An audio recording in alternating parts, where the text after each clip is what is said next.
Good morning, student. Today we will going to discuss about a topic of general characteristics of chondriothysis. देखिए, जब classification हमने caudate का किया उस time पे सबसे पहले तीन बेसिस के ऊपर बांटा गया, तीन क्लासेस में बांटा गया। एक आपका यूरोकोडेट था, एक सिफेलोकोडेट था, एक वर्टिब्रेट था।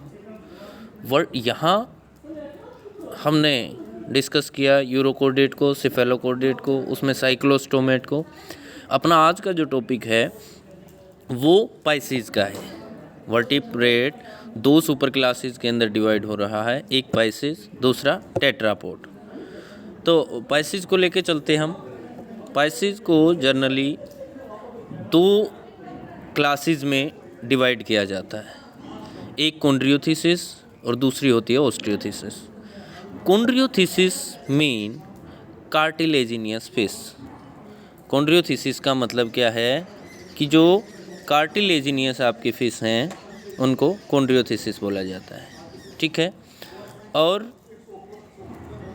जो आपकी बोनी फिशेस हुआ करती हैं, जिन की जो बॉडी स्ट्रक्चर है उसके अंदर बोन प्रेजेंट होती हैं, वो कौन सी होती हैं? आपकी ऑस्टियोथिसिस होती हैं। आज की क्लास में जो अपना टॉपिक है वो जनरल कैरेक्टरिस्टिक्स का रहेगा। जनरल कैरेक्टरिस्टिक्स ऑफ कॉन्ड्रियोथिसिस, क्या क्या उनके अंदर जनरली पाए जाते हैं, किस टाइप की हैबिटेट इनमें मिलती है, किस टाइप का मोड ऑफ न्यूट्रिशन इनका होता है, बॉडी के पास जो है बॉडी अपेंडेजेस किस टाइप के हुआ करते हैं, या फिर हम ये मान के चलें कि किस चीज़ से बॉडी जो है वो कवर हुआ करती है। ये सारी चीज़ें आज की क्लास में हम डिस्कस करेंगे। सबसे पहले तो बताना चाहूँगा आपको कि जो कॉन्ड्रियोथिसिस है वो एक तरह से अप्रोक्सीमेटली 3000 लिविंग स्पीसीज़ में पाई गई है। उनकी जो फिश की स्पीसीज हैं वो अप्रोक्सीमेटली 3000 है। उसके बाद जब जनरल कैरेक्टरिस्टिक्स में मेन हम बात करते हैं तो हैबिटेट में वो मैराइन जो है उनका मोड ऑफ लिविंग हुआ करता है। इट मीन्स वो मैराइन वाटर में रहना ज़्यादा पसंद करती हैं, या फिर हम बोल सकते हैं कि जो उनकी बेसिक नीड है वो मैराइन वाटर में ही कंप्लीट हो पाती है। इसके अंदर अगर साइज़ की बात करें, सेकंड जो अपना पॉइंट है, अगर आप साइज़ की बात करोगे तो साइज़ के अंदर क्या है, वाइडली डिस्ट्रीब्यूटेड है ये, और बहुत बड़ी साइज़ की भी जो है फिशेस कॉन्ड्रियोथिसिस मिलती है। इसमें एक एग्जांपल भी आपका दे रखा है कि कुछ पर्टिकुलर जो है वो आपकी 21 मीटर्स जो है वो साइज़ 21 मीटर्स काफ़ी लंबी साइज़ की, जैसे व्हेल लार्ज साइज़ की हुआ करती हैं। रे फिश है वो भी बड़ी लार्ज साइज़ की हुआ करती हैं। तो बेसिकली जो साइज़ जो इनकी होगी वो वाइड होगी और एक लॉन्ग साइज़ की होंगी, लार्ज साइज़ की जो है वो प्रेजेंट हुआ करती हैं। उसके बाद बेसिकली हम बॉडी डिवीज़न की बात करते हैं। इन कॉन्ड्रियोथिसिस बॉडी जो है वो तीन पार्ट के अंदर डिवाइड होती है। एक head region, trunk region, head region होगा आपका, ट्रैंक रीजन होगा, और टेल रीजन जो है वो मैंने मेंशन किया हुआ है, स्क्रीन पे आपका दिखाई दे रहा होगा। जो बॉडी है बेसिकली वो तीन बॉडी पार्ट में डिवाइड होगी, हेड, ट्रैंक और टेल रीजन।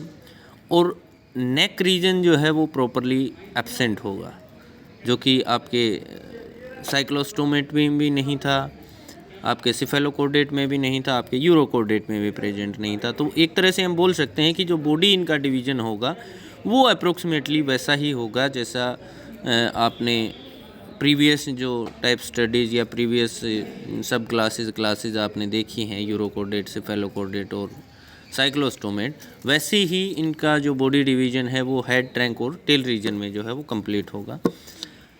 उसके बाद डिस्कस करते हैं इनके body appendages. Body appendages generally ऐसी स्ट्रक्चर को बोला जाता है जो कि बॉडी के सरफेस पे प्रेजेंट है और वो ऑर्गेनिज्म के लोकोमोशन में जो है वो हेल्प किया करता है। मूवमेंट जब एक जगह से दूसरी जगह की जाती हैं उसमें जो बॉडी अपेंडेजेज हैं उसका रोल होता है, और एक तरह से एक्सटर्नल स्ट्रक्चर हुआ करती हैं। बॉडी अपेंडेजेज जो हैं वो इनमें क्या है, फिन्स प्रेजेंट हुआ करती हैं और पेयर्ड फिन्स प्रेजेंट हैं। Pectoral as well as pelvic fins जो प्रेजेंट हैं। अब ये जो नई स्ट्रक्चर सामने आई है, ना तो हमने साइक्लोस्टोमेट में ऐसा देखा, ना यूरोकोर्डेट में, ना सिफेलोकोर्डेट में। जब कॉन्ड्रियोथिसिस की बात आई तो वहाँ पे दो रीजन डिवाइड हुए कि इनके पास पेयर्ड फिन्स प्रेजेंट हैं, और वो फिन्स भी कहाँ प्रेजेंट हैं, क्या नाम दिया गया उनको। एक को पेक्टोरल फिन्स नाम दिया गया, एक को पेल्विक फिन्स नाम दिया गया। पेक्टोरल का मतलब क्या है कि वो पेक्टोरल रीजन के अंदर हों। अब पेक्टोरल रीजन कौन सा होता है, जो आपकी बॉडी है उसमें एंटीरियर पार्ट, या हम बोल दें कि जो फोर लिम्स का जहाँ पे जंक्शन है आपके ट्रंक रीजन के साथ, वो होता है पेक्टोरल पार्ट। और पेल्विक पार्ट जहाँ पे आपके जो हिंड लिम्स होते हैं वो जॉइंट होते हैं आपके ट्रंक रीजन के साथ, वो रीजन कौन सा होगा, पेल्विक। तो जो हेड रीजन की ओर एक तरह से हम मान के चलें, क्योंकि नेक तो प्रेजेंट नहीं है, हेड रीजन की ओर ट्रंक पे जो जहाँ स्टार्ट होता है इनिशिएशन ऑफ ट्रंक रीजन, वहाँ पे अगर फिन्स प्रेजेंट हैं तो उन फिन्स को क्या बोला जाएगा कि वो पेक्टोरल फिन्स हैं। दूसरे पेल्विक फिन्स जो लोअर पोर्ट में या टेल कोडल साइड में हम बोले तो वो कौन से होते हैं, पेल्विक फिन्स प्रेजेंट होते हैं। उसके साथ साथ डोर्सल, वेंट्रल और कोडल फिन्स भी प्रेजेंट होते हैं। डोर्सल बोले तो आपके बॉडी के डोर्सल सरफेस के ऊपर, वेंट्रल आपकी बॉडी के वेंट्रल पोर्शन के ऊपर, और कोडल का मतलब क्या हुआ करता है, जो टेल रीजन होगा उसके ऊपर जो फिन्स प्रेजेंट होंगे उनको क्या बोला जाता है कि भाई इस पर्टिकुलर ऑर्गेनिज्म के पास कोडल फिन भी प्रेजेंट हुआ करते हैं।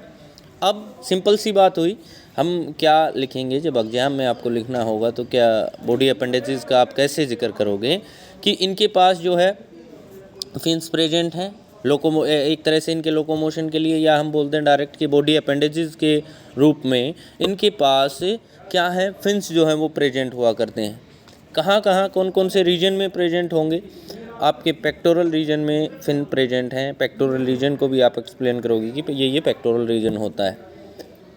पेल्विक फिन्स प्रेजेंट हैं, पेल्विक रीजन में प्रेजेंट होंगे। उसके साथ साथ अनपेयर्ड, ये तो थे कौन से वाले, पेयर्ड वाले। दो टाइप के तो कैसे फिन्स प्रेजेंट हैं इनमें, पेयर्ड फिन्स प्रेजेंट हैं। और बाकी बचे हुए कैसे फिन्स प्रेजेंट हैं इनके पास, अनपेयर्ड फिन्स।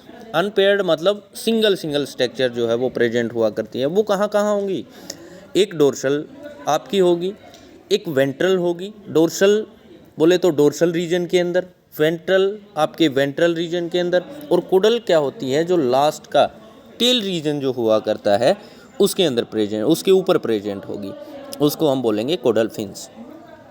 ठीक है।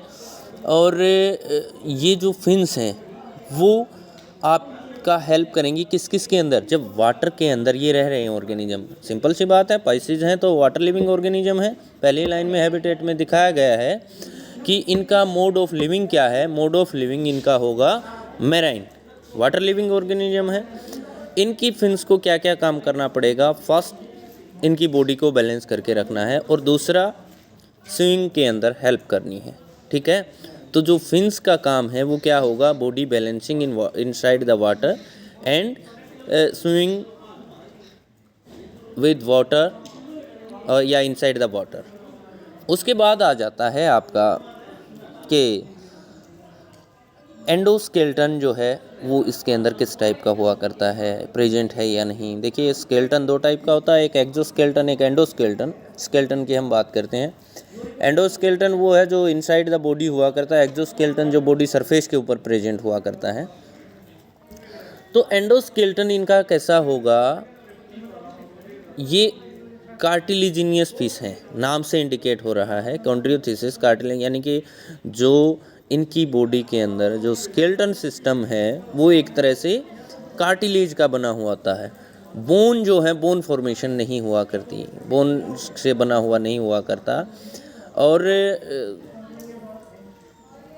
जो हैं वो डेफिनेटली प्रेजेंट होंगे, लोअर जो और अपर जो दोनों जो है वो प्रेजेंट हुआ करते हैं। और मूवमेंट जो है बेसिकली लोअर जो की हुआ करती हैं। सिलोम इसके बाद आता है नेक्स्ट पॉइंट अपना सिलोम कैविटी इनके पास प्रेजेंट है। वो डिवाइड होगी टू अनइक्वल पार्ट के अंदर डिवाइड हुआ करती है। एंटीरियर और स्मॉलर पेरिकार्डियल कैविटी, ठीक है, ये हार्ट के आसपास प्रेजेंट हुआ करती है। सिलोम एक तरह से बोला जाता है उस कैविटी को, जो एक डेफिनेशन सिलोम की यही हुआ करती है कि the empty space between two organelles, two organs.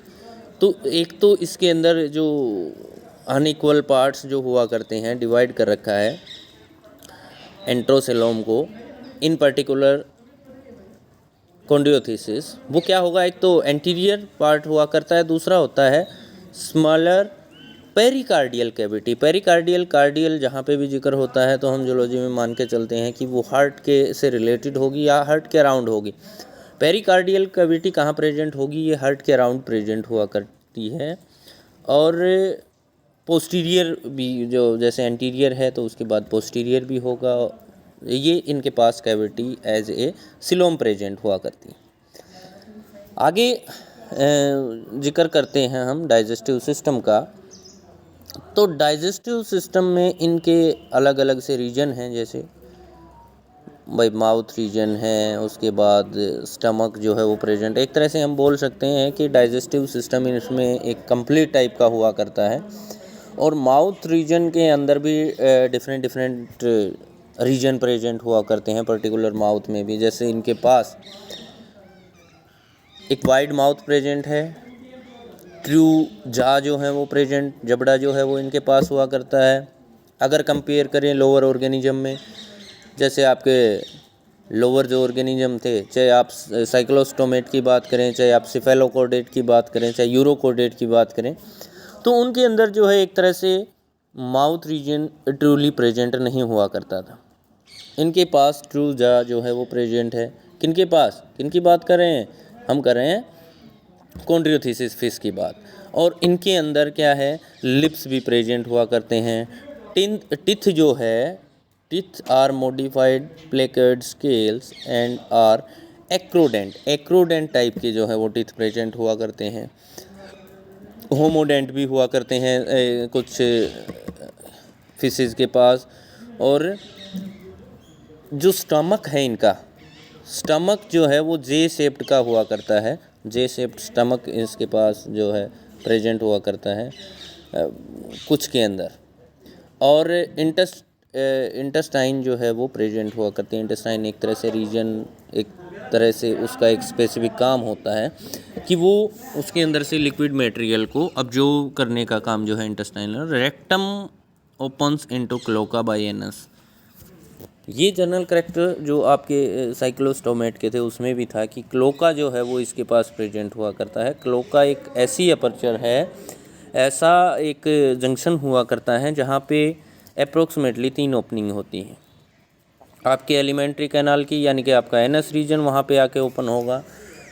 आपका जो जेनाइटल डक्ट है वहाँ की, उसकी ओपनिंग क्लोका के अंदर हुआ करती है। और तीसरा आपका जो एक्सक्रीटरी मटेरियल, जहाँ से एक्सक्रीट आउट होना होता है बॉडी से, वो ओपनिंग भी कहाँ पे होती है, आपके क्लोका के अंदर होती है। तो सिंपली हम ये लिख सकते हैं कि क्लोकल अपर्चर जो है वो प्रेजेंट हुआ करता है और रीजन भी इसका स्पेसिफिक होता है। रीजन कहाँ होगा, ये जो पेल्विक फिन्स हैं, ठीक है, उनके बीच में प्रेजेंट हुआ करता है। एक क्लोकल अपर्चर प्रेजेंट होगा जिसमें आपका रेक्टम जो है वो आके ओपन हो जाएगा। ओके, उसके बाद रेस्पिरेटरी सिस्टम में आप देखोगे कि क्या करैक्टरिस्टिक्स जो है वो रेस्पिरेटरी सिस्टम के होंगे। रेस्पिरेटरी ऑर्गन प्रॉपरली प्रेजेंट है, किस फॉर्म में है, 5 to 7 pair of gill slits. Gills जो है वो 5 से 7 पेयर में प्रेजेंट हुआ करते हैं।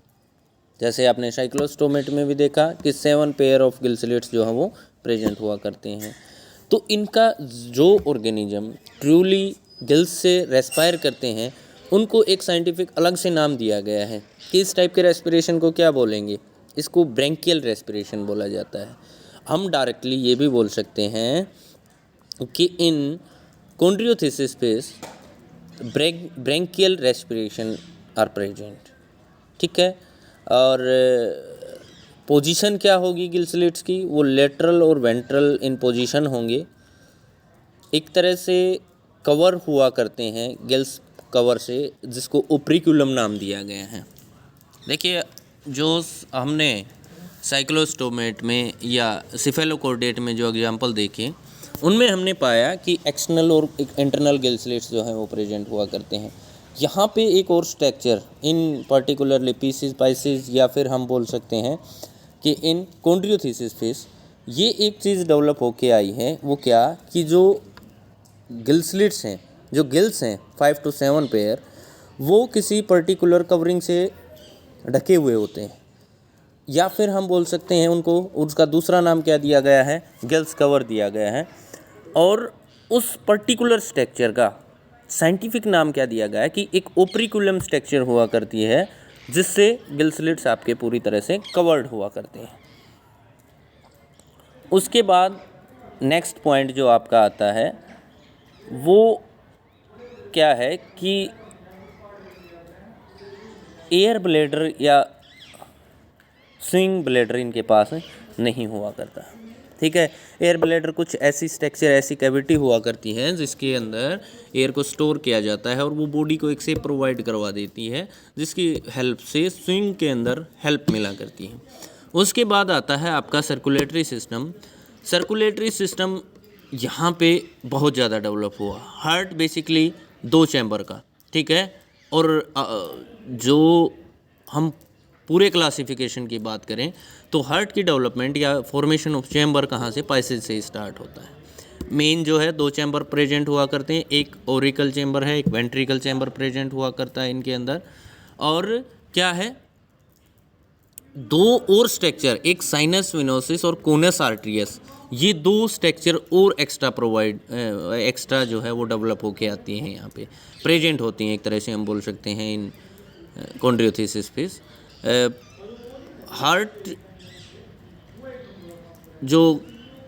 Is venous with only deoxygenated blood, ठीक है। और उसके बाद जो है वो क्या, हम ये बोल सकते हैं कि आरबीसी जो है इनकी डेवलप होके आती हैं, ओव्यूल शेप की हुआ करती हैं, और कॉन्वेक्स विद न्यूक्लिएटेड आरबीसी जो है वो इसके पास प्रेजेंट हुआ करती हैं। नर्वस सिस्टम की अगर बात करें तो नर्वस सिस्टम भी डेवलप होके आता है इनका, जो हम जनरली हम बोलेंगे कि इनके पास अपना central nervous system, peripheral nervous system और ऑटोनोमस नर्वस सिस्टम जो है वो वेल डेवलप्ड, वेल डिफाइन हुआ करता है। और पर्टिकुलरली 10 पेयर जो है वो क्रेनियल नर्व इनके अंदर प्रेजेंट हुआ करती हैं विद ए 0 नर्व, ठीक है। यानी कि हम ये सिंपल सी बात ये लिख सकते हैं इसके अंदर कि 10 पेयर जो है वो क्रेनियल नर्व इनके पास प्रेजेंट हुआ करती हैं। सेंसरी ऑर्गन डेवलप हुए हैं। सेंसरी ऑर्गन में आपके ओल्फैक्टरी शैक आता है, आपके ईयर ओसिकल्स आते हैं जो एक तरह से इंटरनल ईयर इनके पास डेवलप होके आए हैं। आइज़ हैं, एक तरह से आई डेवलप होके आई हैं इनके अंदर। जनरली जो कलर वगैरह है वो डिसाइड कर लेते हैं, कुछ फिशेस के अंदर ऐसा डेवलपमेंट हुआ है। आपका एक्सक्रीटरी सिस्टम में क्या है कि किडनीज जो है वो प्रेजेंट हुआ करती हैं अडल्ट के अंदर, और ये यूरियोटेलिक जो है इन एक्सक्रीशन हुआ करते हैं। 3 टाइप के बेसिकली हुआ करते हैं, यूरियोटेलिक, यूरिकोटेलिक और अमोनोटेलिक। तो जो आपकी कार्टिलेजिनियस फिश हैं वो ureotelic as a excretory material जो है वो बाहर निकालती हैं। रिप्रोडक्शन एंड डेवलपमेंट की अगर बात करें तो यूनिसेक्सुअल हुआ करती हैं, डाइसियस हुआ करती हैं, सेक्सुअल डायमॉर्फिज्म जो है वो शो किया करती हैं। और फर्टिलाइजेशन जनरली जो होगा वो इंटरनल फर्टिलाइजेशन हुआ करता है। और इसके अलावा मोस्टली दीज आर ओविपेरस हुआ करती हैं, या फिर ओवोविविपेरस हुआ करती हैं, या विविपेरस। हम क्या लिख सकते हैं कि ओविपेरस जो एग लेइंग हुआ करते हैं, विविपेरस जो एग नहीं देती, डायरेक्ट बच्चे को देती, और ओवोविविपेरस का मतलब है एग भी देती हैं और अपने बच्चे को फीड भी करवाती हैं। तो इस टाइप का एक तरह से काफ़ी सारी वैरायटी हैं इसके अंदर कि अलग अलग फिशेज ओविपेरस भी हो सकती है, सम विविपेरस भी हुआ करती हैं और विविपेरस भी हुआ करती हैं। बॉडी टेम्परेचर की अगर बात करें तो मोस्टली जो फ़िश हैं वो क्या हैं कि वो आपकी पोइकिलोथर्म नेचर की हुआ करती हैं। कोल्ड ब्लडेड जो है वो हम बोल सकते हैं या पोइकिलोथर्म।